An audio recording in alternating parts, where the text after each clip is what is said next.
ابن عباس سے روایت ہے کہ جب صبح کو بچوں کے لیے کھانا لایا جاتا تھا تو وہ ایک دوسرے کے ساتھ لوٹ مار کیا کرتے تھے، لیکن حضرت صلی اللہ علیہ وآلہ وسلم اپنا ہاتھ تک نہ بڑھاتے تھے۔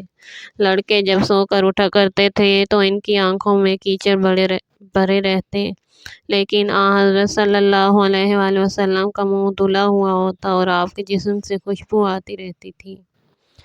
بسند معتبر روایت ہے کہ ایک روز جناب عبد المطلب کعبہ کے پاس بیٹھے تھے۔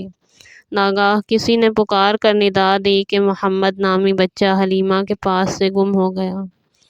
عبد المطلب یہ سن کر بے چین ہو گئے اور آواز دی کہ اے بنی ہاشم اور بنی غالب، سوار ہو کر تلاش کرو کہ محمد گم ہو گئے ہیں، اور قسم کھائی کہ جب تک وہ ملیں گے نہیں گھوڑے سے نہیں اتروں گا، اور 1000 اعرابی اور 100 قریشیوں کو قتل کر دوں گا۔ اور کعبہ کے گرد پھر رہے تھے اور چند اشعار پڑھتے جاتے تھے جن کا مطلب یہ تھا: اے پالنے والے، میرے شاہ سوار محمد کو میرے پاس واپس بھیج دے، نعمت دوبارہ مجھ پر انعام فرما۔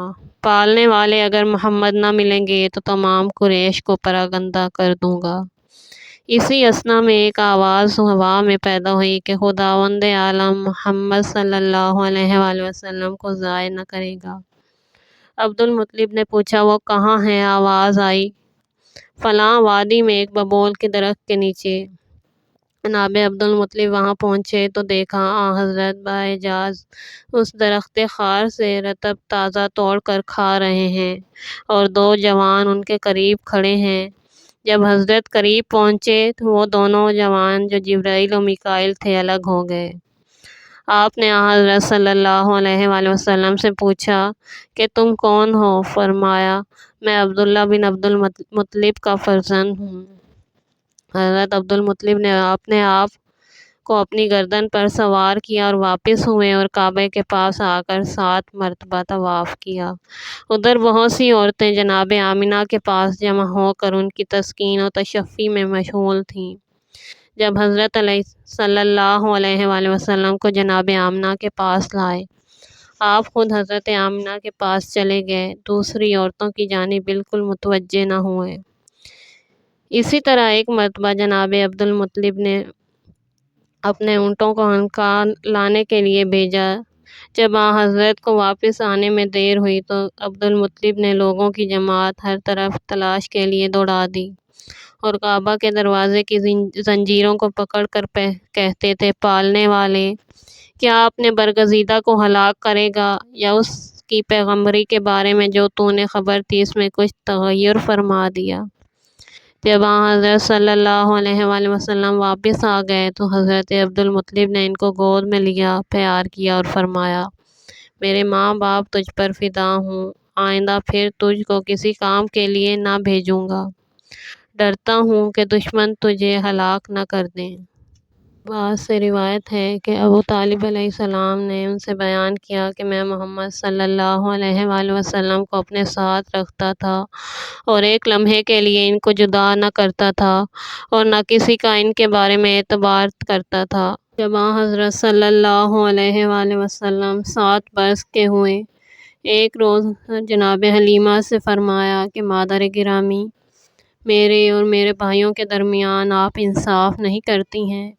مجھ کو تو سائے میں رکھتی ہیں اور وہ دن بھر دھوپ میں گوسفندیں چراتے رہتے تھے اور میں ان گوسفندوں کا دودھ پیا کرتا ہوں، لیکن زحمت اور تکلیف میں بھائیوں کا ساتھ نہیں دیتا۔ حلیمہ نے کہا: اے فرزند، تمہارے حاسدوں سے مجھے خوف ہے کہ تم کو کوئی آزار نہ پہنچائیں، تمہارے جد کو کیا جواب دوں گی؟ حضرت نے فرمایا: آپ میرے متعلق کچھ خوف نہ کیجیے، کیونکہ میرا پروردگار ہی میرا محافظ ہے۔ دوسرے روز صبح کو بہت اصرار کیا اور اپنے بھائیوں کے ساتھ صحرا کی جانب روانہ ہو گئے۔ رات کو مثل بدر کے صحرا کی افق سے طالع ہوئے۔ حلیمہ استقبال کو دوڑیں اور ان کو گود میں لے کر کہا: اے فرزند، تمام دن تمہاری طرف سے مجھے اندیشہ تھا۔ حلیمہ کہتی ہیں کہ ایک گوسفند کو میرے فرزند زمرہ نے مار دیا تھا جس سے اس کا پیر ٹوٹ گیا تھا۔ میں نے دیکھا کہ وہ گوسفند حضرت صلی اللہ علیہ وآلہ وسلم کے پاس آئی اور ایسا معلوم ہوتا تھا کہ اپنے درد کی شکایت کر رہی ہے۔ حضرت نے اپنا دست مبارک اس کے پیر پر ملا اور چند کلمے اپنی زبان معجز بیان پر جاری کیے، پس اس کا پاؤں درست ہو گیا اور وہ اپنے گلے میں آ گئی۔ تمام جانور حضرت صلی اللہ علیہ وآلہ وسلم کے مطیع تھے۔ جب آپ چلنے کو کہتے تو چلنے لگتے اور جب رک جانے کو فرماتے تو وہ سب رک جاتے تھے۔ ایک روز ان کے بھائی گوسفندوں کو چراتے ہوئے ایسے جنگل میں پہنچے میں شیر اور دوسرے درندے بہت تھے۔ ناگاہ ایک شیر ایک گوسفند پر جھپٹا۔ حضرت صلی اللہ علیہ وآلہ وسلم آگے بڑھے اور شیر سے کچھ فرمایا۔ اس نے سر جھکا لیا اور بھاگ گیا۔ ان کے بھائی ڈرے اور وہاں حضرت کی طرف دوڑے اور بولے کہ ہم کو تو تمہارے لیے شیر کا خوف ہوا اور تم کو اس کی پرواہ ہی نہیں، شاید اس سے کچھ باتیں کر رہے تھے۔ فرمایا، ہاں، میں نے اس سے کہہ دیا کہ اس جنگل کے قریب بھی آئندہ مت جانا، میں چاہتا ہوں کہ یہاں گوسفندیں چرائیں۔